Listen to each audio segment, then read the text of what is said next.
सी मत मोर naked photo ता सहित मो शारीरिक संपर्क जितेबाला होता से टाइम वीडियो काढ़ी मो रखिकी मत धमक दि जाऊँगी मते से भल पाउछि बोली कहिला आ ता सहित मते बाहाबार प्रतिश्रुति मध्य से मते देला बाहाबार प्रतिश्रुति देई मो सह बारंबार शारीरिक संपर्क रखिला। शारीरिक संपर्क रखिबा समय रे मोर अश्लील फोटो आउ वीडियो बनेथिला। से मोर अश्लील फोटो आउ से वीडियो बनै मो सह बारंबार शारीरिक संपर्क रखुछि। शारीरिक संपर्क रखिया मना कले मो अश्लील वीडियो सब वायरल कर दो बोली से मते धमक दउछि। हां आज्ञा ए कथा आमे कहनु ए कथा निजे जणे महिला कहउछंती। आपण माने निजे सुनि नंतु एई महिला जनक कौन कहउछंती। सुविधार सुजोग नहीं कि मो सहित मिछ प्रेमर संपर्क रखिकी मो सहित 3.5 वर्ष शारीरिक संपर्क रखुला।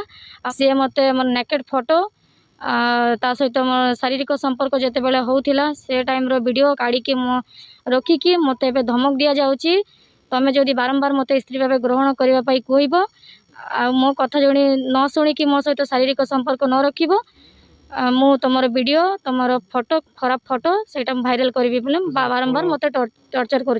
महिला जनक अभियोग अनुଯାयी संजीव तांकु भल पाउछि बोली कहिला। ता सहित बाहा हबो बोली मध्य से प्रतिश्रुति देला। बाहाबार प्रतिश्रुति देई महिलांक सह बारंबार शारीरिक संपर्क रखुथिला। शारीरिक संपर्क रखिबा समय रे संजीव महिलांक अश्लील फोटो आ वीडियो बनैथिला। आ एबे महिला जनक शारीरिक संपर्क रखिया मना कले संजीव महिलांक अश्लील फोटो आ वीडियो सब वायरल कर दो बोली धमक दउछि। तेबे एनै महिला जनक थाना रे अभियोग मध्य करछंती। तेबे देखियाकू बाकी रहिला संजीव को पुलिस केबे गिरफ्त करछि। तेबे आपन कोन लागुछि एभली युवक मानकू केमितिका दंड अति आवश्यक? आपनक मतामत कमेंट बॉक्स रे निश्चय दियंतु।